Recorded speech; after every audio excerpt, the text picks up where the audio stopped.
If you're looking to grow your glutes and strengthen your backside, then you should definitely incorporate this exercise into your routine. If you guys are new here, thank you for tuning in, and I would love your support by subscribing, turning on the notifications bell, and leaving a comment below. Let's get started. This movement is gonna be one that's gonna strengthen not only your backside, but also your core as well. This movement is a deadlift. We're gonna be going over points of performance, execution, and how you can build your backside and your abdominals and your hamstrings. So for points of performance, you're gonna have your feet between your hips and shoulders. You're gonna have your hands right outside your thighs. I like to use my thumbs as a guide. When I get into the setup position, I like to personally grab the bar, then lower my hips into that setup position. And in the starting position, know from the side here, notice that my bar is close to my shin. I have my shoulder above my hip, hip above knee, and I have this nice little triangle here. I'm gonna have a traditional double overhand grip right now. We're not gonna do any hook grip, just traditional grip, where palms are facing my body.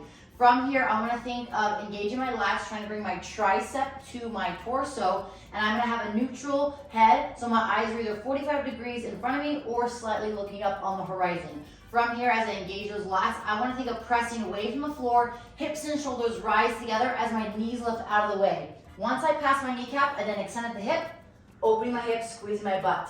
I really want to think of pressing the floor away versus just lifting the bar. On the return, I'm going to delay the knee bend, push my butt back, bar's going to slide down my thigh. Notice I still have a slight bend in my knee.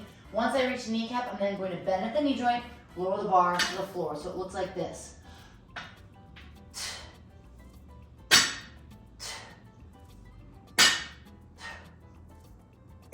Now, personally, when I'm lifting heavy, I like to get a big breath, brace my midline like I'm almost pressing out into a belt if I was wearing one. Then I'm gonna press away from the floor, holding my entire breath. And when I get to the top, I'll exhale, then re-inhale. So that allows me to get set for the next rep. Once that bar is in motion, it's easier to keep it in motion than bringing it back to the floor, resetting, and then going. This looks like this.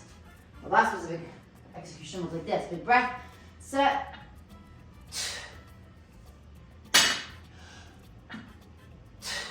See how when I get down to the bottom, I kind of slow momentum. Again, once something is in motion, you want to keep this in motion. So if you're looking to build your backside, looking to grow your glutes, the deadlift is something I highly incorporate. If you like to build some strength as well, doing sets of 5x5 or 5x3, we're doing 5 sets of 3 reps at heavy load, or 5 sets at 5 reps can help you build the glutes, the hamstrings, and the core. It's very important with the deadlift that you want to think of your spine and your back as bracing the load. You are doing an isometric hold here, so you are going to train your abdominals, you are going to train your spinal erectors here. But for that deadlift, you want to think of maintaining that flat spine as much as possible. Now, I will say, as you get to heavier loads, and if you look at different techniques or approaches, there may be some rounding or flexion of that spine, right? So nothing's wrong necessarily, but if you're learning this movement from the beginning, really focus on trying to create that nice tight core and midsection.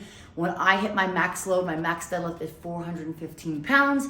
My spine and my back is a little rounded, causing a little bit of that flexion. Because that load is so heavy, that load is trying to pull me down as I'm trying to pull it up or pressing the floor away. So again, just something to think about as you go to deadlift. Now, if you don't have a barbell and you still want to deadlift, a great substitution would be kettlebells or dumbbells.